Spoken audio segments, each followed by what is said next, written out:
I have backup here. I've tried to memorize, but we'll see. And I'm also going to run through because I don't have as much time as I thought, and the images of these gardens really are what's important, and I can add a little bit of history.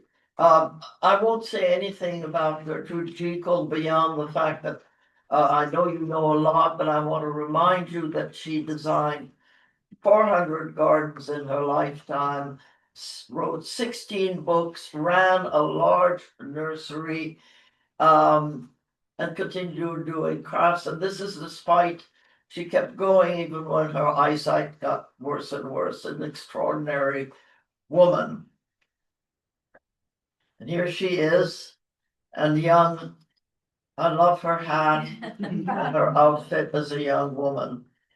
I forgot to say, by the way, I wanted to say as an introduction, I came here, saw the snow, and I was reminded of T.S. Eliot's statement, April is the cruelest month. And I was in England, little did he know how, I mean, it was American, but it was even crueler in Vermont and New Hampshire.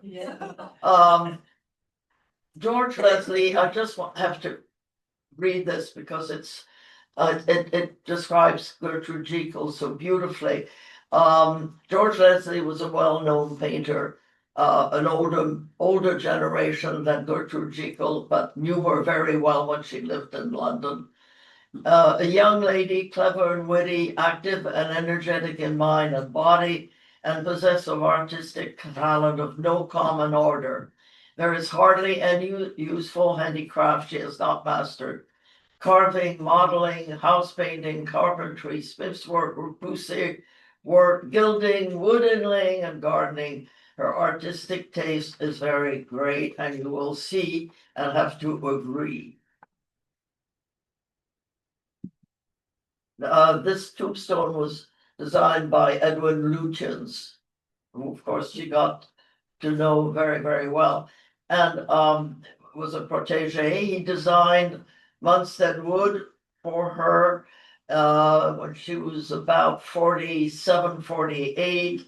But before that, she started working on the garden.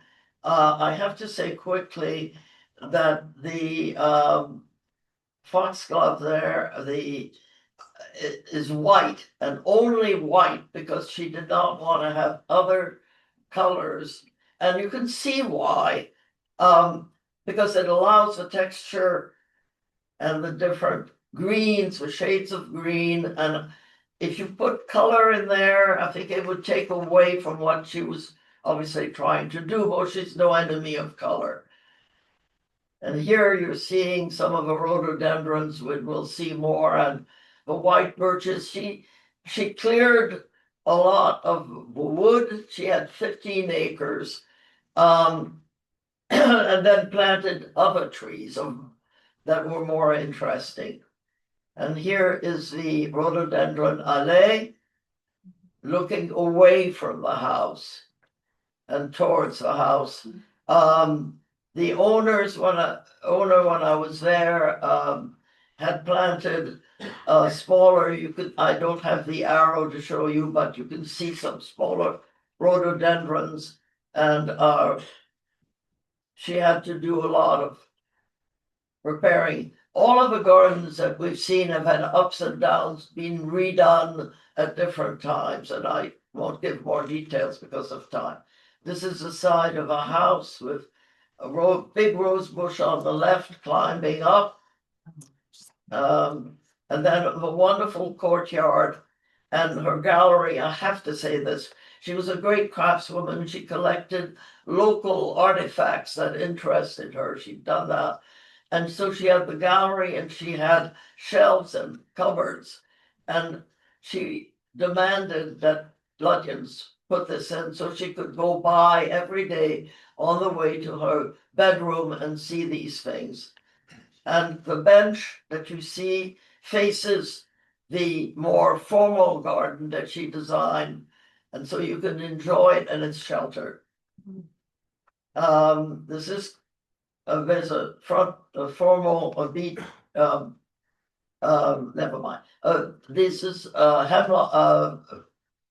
yew hedges. She liked to use yew hedges a great deal, and they're little. You may wind your way to the flower garden and to this through these little roomettes almost of the garden, and she used local materials. This is all arts and crafts, and a pergola into a lawn, a garden with another garden with beds next to it. More details. And you're looking into the flower garden that's behind the wall. And here it is. And I'm not going to mention plants because that's going to take too much time, sorry. But you have a list. And now we come to Gravetown Manor, which was restored by William Robinson, who was born in 1838, died in 1933, a perfect contemporary of Gertrude Jekyll. He was born in Ireland. He worked as a garden boy in an estate and then studied horticulture in Dublin, then got a job in London at a botanical garden, and then made enough money. How he did it, we don't know. The manor is Elizabethan. It was in a mess. He restored it.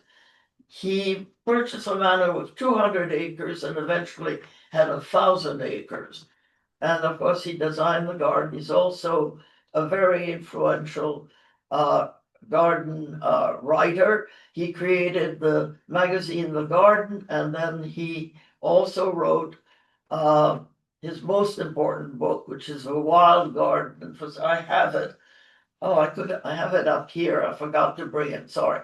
Anyway, The Wild Garden, and that was a new concept to create a wild garden with native plants, but adding some of the native plants to make it more aesthetically pleasing. And he also wrote a book called The Flower Garden. He designed this garden, hardscape and planting. So this is the lawn, the main space, looking away from the house. And you have wisteria on I keep thinking I have an arrow. On the far right, you see the wisteria that comes up again and again. Here it is. And we're going to take a walk in the corner behind the Lutyens bench and the two chairs eventually. And another view of the manor, by the way, is owned by it's a hotel, and they've worked very hard and very proud of how they're maintaining the gardens, and they're doing a beautiful job, as you can see. And Robinson also planted all these, the larger trees planted in this time. Some of them have been replaced, and since this was taken about 18 years or so ago, probably there have been some losses. They've had some hurricanes and big winds since then. Details. Lupin, I love these particular colors. Then this is a path that will take you below the pergola with the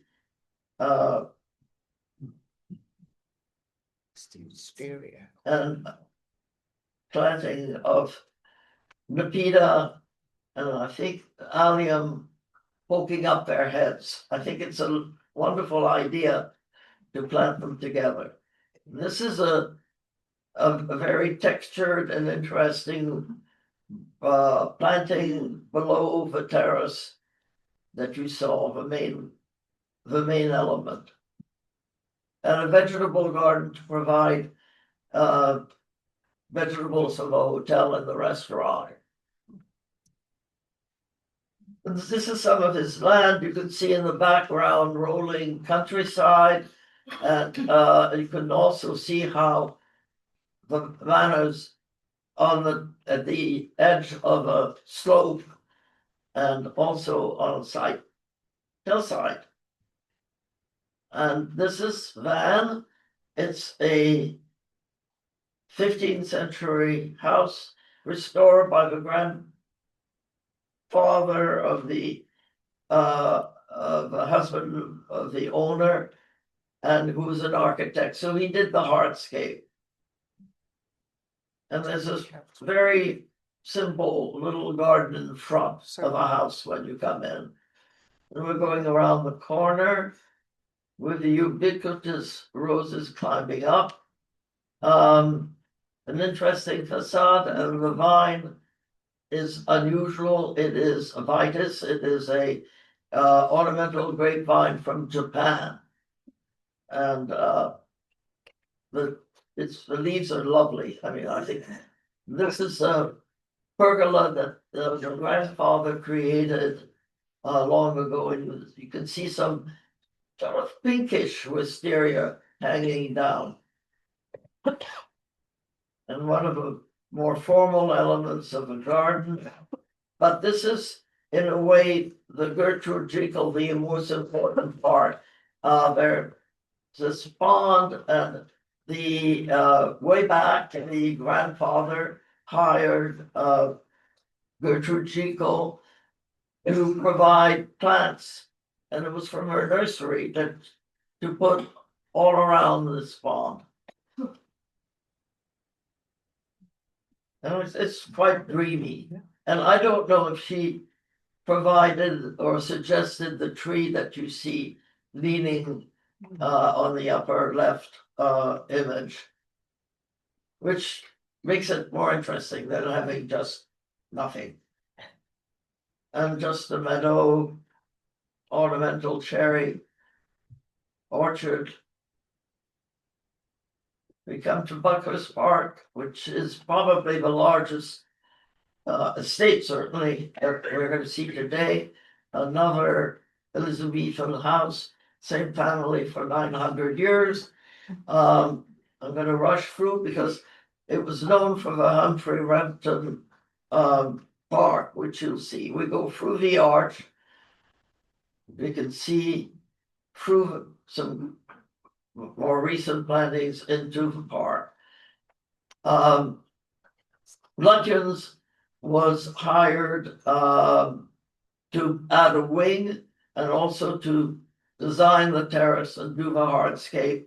And he brought in Gertrude Jekyll to do the plantings. The wing was destroyed, torn down 50 years ago. And meanwhile, this garden had deteriorated again, like so many happen so often. And the present owners had to replant everything. She did the research, found out, got the planting plan. So the plants are what Gertrude Jekyll chose. I mean, people have tried very hard to keep to her design to make sure that it's as accurate as possible. Many owners.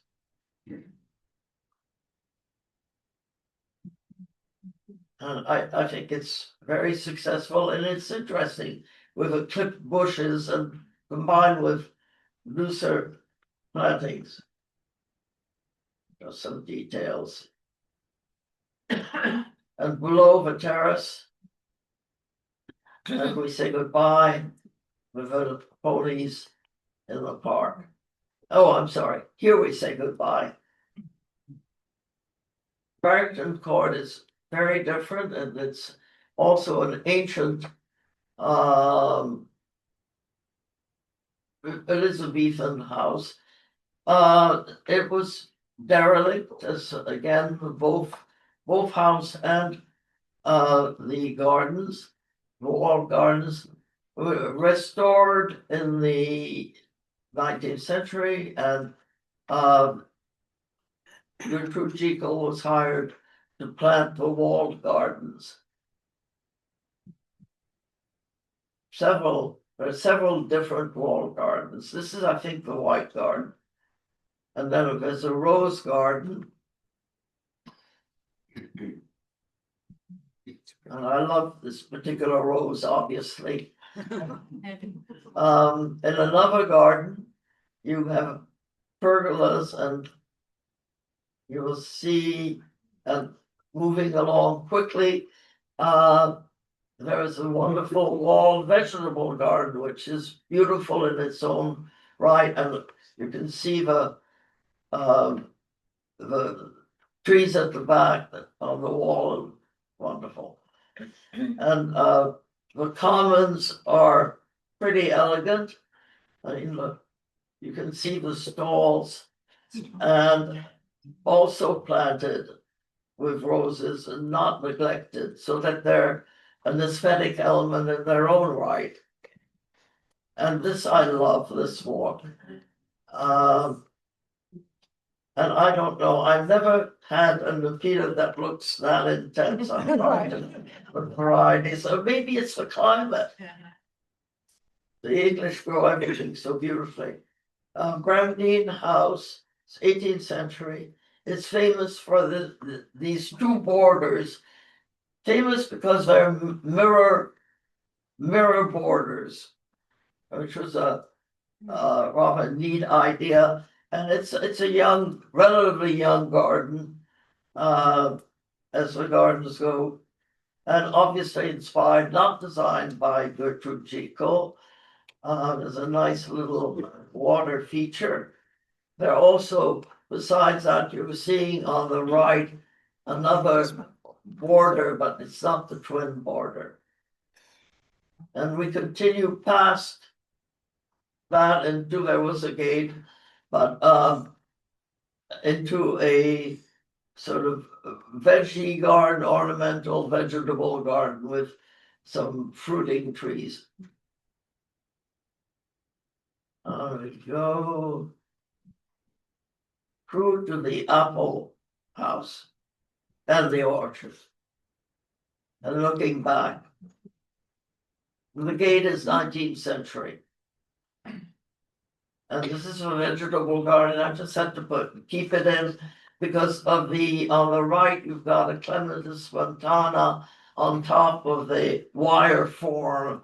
Okay. So it makes this great shape. And you know how strong, if you've ever grown it, I did in a house long ago. And it just was overwhelming. I had to cut it down.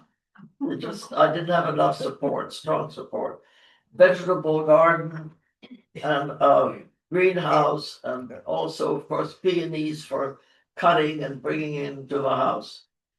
East Lambrook is a totally different world, very original, designed by Mrs. Fish, and she and her husband bought this in 1937.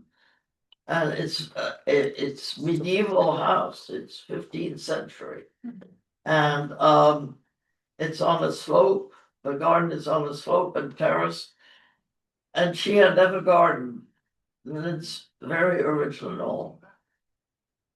But I love this. Firmness in all aspects is the most important quality when gardening, not only in planting, but in pruning, dividing, and tying up. Plants are like babies. We know one of them. It's too good. There she is.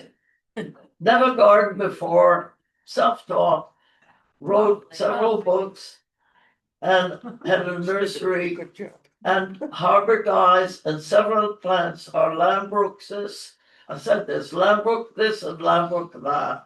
And she also called this jungle gardening. And it is a jungle, it's no dirt. And I'm so jealous of her roses. I grow some here, and the Japanese beetles just have a wall, and I don't have a roses. She liked this jungle gardening, but her husband did not. I wanted something more formal. So you will see that she did concede or somehow did created a few spaces that were more what he thought was the right way to garden. Well, on the whole, she won. As you can see, it's pretty wild and crazy. And then there we go with a more conventional kind of planting that her husband wanted. Still's got her touch, of course. And here we are crossing over into the nursery area that she also ran, and nice little stream. And coming back, that's my favorite image from the garden. And peonies, species peonies. She became an extraordinarily knowledgeable plantswoman. On the way back, and a little bit of a side front garden with drought-resistant plants. And then I put this in. It's really a daffodil. I couldn't resist. Lydiard House is a large 18th century house with a park, and was purchased with a park. I don't think it was in terribly bad shape, actually. There is in front of the house, towards the garden, the owners created this terrace. It's hard to say that how much it's influenced by Gertrude Jekyll, I don't, but you will see at the very last garden that she actually created an area that's very much like this. And what's nice is you can look through the garden and into the park, so you have a long view as well. And beneath, but this is more Jekyll. That's to the side of the terrace. And you're on your way into the park on the grass path. And then you could go through this pergola.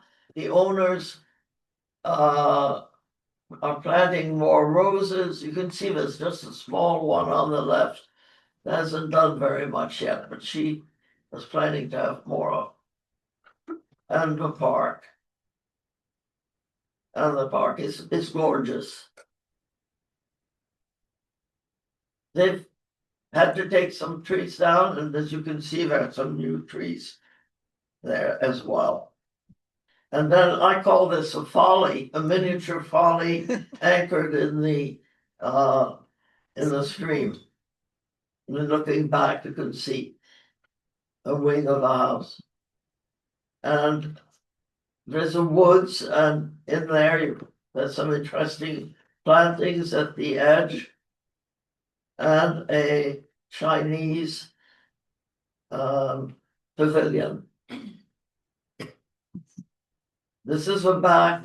This is a kitchen entrance, and she put in all these pots, and so everything is kitchen entrance or not. It's got to be beautiful.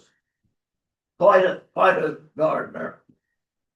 The manor house is the totally historic, correct Jekyll garden, and the whole garden, including the hardscape, was designed by her.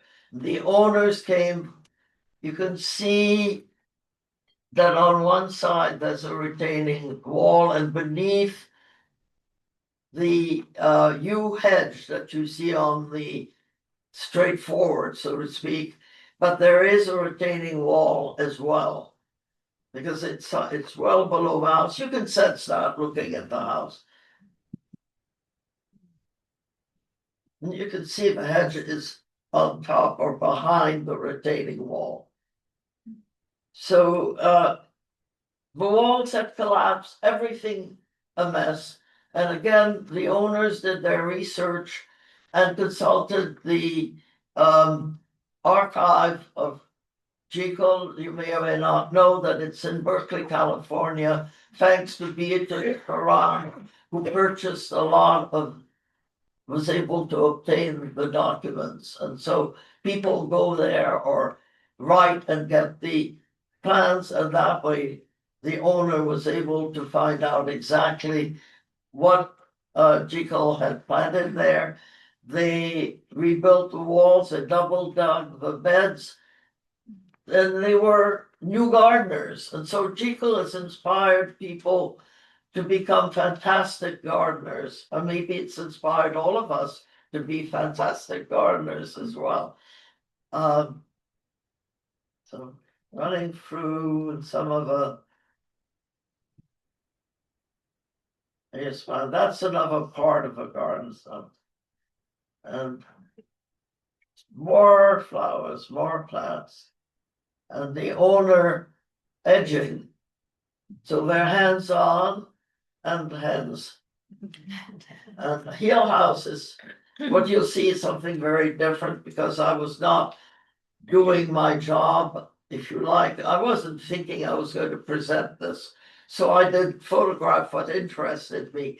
And there was another Gertrude Jekyll terrace garden behind you as you look out towards the stream, which you will see in a minute. And I just didn't photograph it. But this is Jekyll too, an ornamental vegetable garden with hedges, boxwood hedges around it. And there's a pergola that she designed. And this is in the vegetable garden, and also this wonderful arch. I think they're apple trees trained, large apple trees, bent when they were young over, which is extraordinary when you're there. This is what I fell in love with. And why a Japanese garden? The owner at the time who created this part of the garden was an English diplomat stationed in Japan. And he fell in love with Japan and its gardens and wanted to create one. When he came back to England, he hired 9 Japanese gardeners and carpenters, builders, and had his tea house. And you'll see a bridge later, and there are various ornaments in the garden. You could say it's inspired by Jekyll in the sense that it's using a loose approach, if you like, to plant design, but it's really not. But there, look, there's a garden room, sort of. Things. You're going to see the bridge is a miniature of a famous garden. The famous bridge in Japan. We say goodbye. And I mean, again, now you're going to go into a totally different style. This is another Elizabethan manor, very big house. The garden bones, in this case, they're hedges of the bones. Big yew, tall yew hedges. Was designed again in the around. Well, it was a time that Nicholson and that was gardening, so it's late 19th century, early 20th, really early 20th, when the owner created the hedge garden. And those are the bones. The bones are the hedges, and the present owner replanted everything. She may have replanted. I can't believe she replanted those yew hedges, and they were so tall and lush and big. But it doesn't matter. We're getting towards the end, so by 30 minutes. So look at that. I just find it thrilling to see this tower emerging. And so I was a math major, so I find it so geometry wonderful, very appealing. So you have here one of the littlest rooms, and then you come again to the towers, and you can peek through and see a little bit of the next garden. And another one, this one very tight. You can hardly walk around. You have to make your way carefully and not fall into the water feature to enjoy the little succulent and cacti pots here. Very whimsical. And then we're back to something more classic. And, you know, it's very Jekyll in the sense, look at that, the borders, and actually combining a strong structure and then having something very lush and loose around it. Same here. Oh, I think this is, I can't say which one I prefer. It's hard to choose. And, you know, you'd want to linger and you walk through. We were on a tour and there's time and you have to be at the bus and it's hard to leave. Look at that arch. I mean, I'm sorry, I'm going on too long. No, you're not. You have plenty of time. And Gertrude wanted all white, right? And this is known as the unicorn alley. I don't know why. I have to point out the robinia, the black locust. These are black locust trees. Now they don't look like anything that we know. And the reason is I looked up, tried to figure out what it was. And I believe that it is a New Mexican black locust, which does have a form like this, and these are rounded head. Whether it's clipped to keep it from being too large, I do not know. The trunks aren't very big. I mean, and you know, I was telling you, the owners are alive. I mean, we're alive there 20 years ago, and she created this garden 20 years before. So that's maybe 20 years old, something like that. And this is I think the last slide from this garden. Coffey is a real dream. I mean, a lot of the others are too, but and look at how well she handled the stone area next to the house and all in whites. Rosalie Park is also a large property with wall gardens that Gertrude Jekyll provided the planting plant for.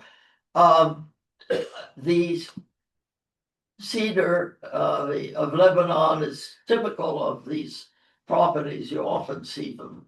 I've seen them in other gardens in other areas. So there are these wall gardens, and she did the planting plant. I love that. I love this particular one. Look at the creeping clipped box. I don't know what it is. It's funny for box. And I think that's an Irish yew on the two there.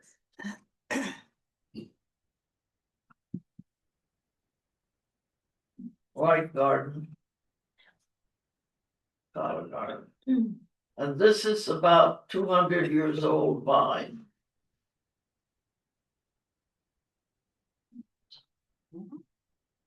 And we end with a dovecote.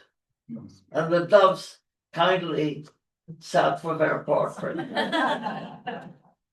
And this is the last one. This is a masterpiece of Lutyens and Jekyll's collaboration. I won't go into the history, but there's a terrace.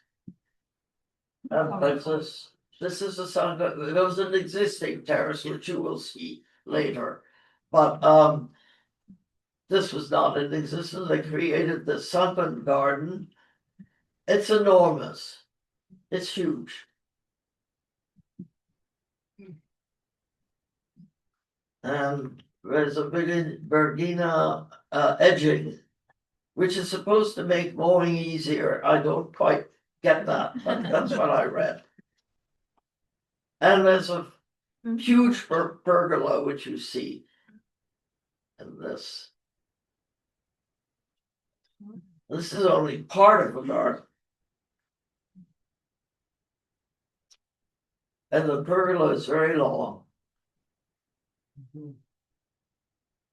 Again, native stone. This is arts and crafts. And rills above a sunken garden. This is all at another level. And steps and walls. Oh, and the Lutyens bench, of course. And another water feature, a rill. And I think this is called Libane, the plant growing in the wall.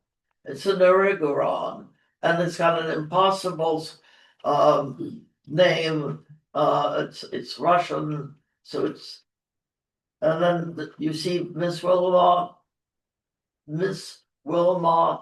ghost below. And there's, sea holly. And you know about Miss Wilmot's ghost? Yeah. All right, I'm sorry. Miss Wilmot loved this particular plant. She carried seeds with her everywhere. She knew a lot of people with big gardens. And so the seeds were distributed, and she left her ghost, and you see her almost white. So it's Miss Wilmot's ghost. And I love these upper mini terraced elements in the garden. So you could just sit there and then decide, no, I want another kind of view, and pick your book and sit there and spend all day. Gorgeous stonework. More of the erigeron there. And you can get seeds. This is an orangery, and it is glorious. And more architectural elements, more walls. And then this is the existing terrace that was there. And I think she respected its Edwardian origins. But this is bedding. I mean, the Victorian kind of, but I really do like it. I mean, I wouldn't have thought I would like that. And this dry garden is just perfection and lovely and smells good. Santalina and never mind. See you in a moment. This is the end. And she was a gardener, second only, if indeed, from the London Times obituary. She was a gardener, second only, if indeed she was second, to her friend William Robinson of Gravetide. To these, more than any others, are due not only the complete transformation of English horticultural method and design, but also the wide diffusion of knowledge and taste, which made us almost a nation of gardeners.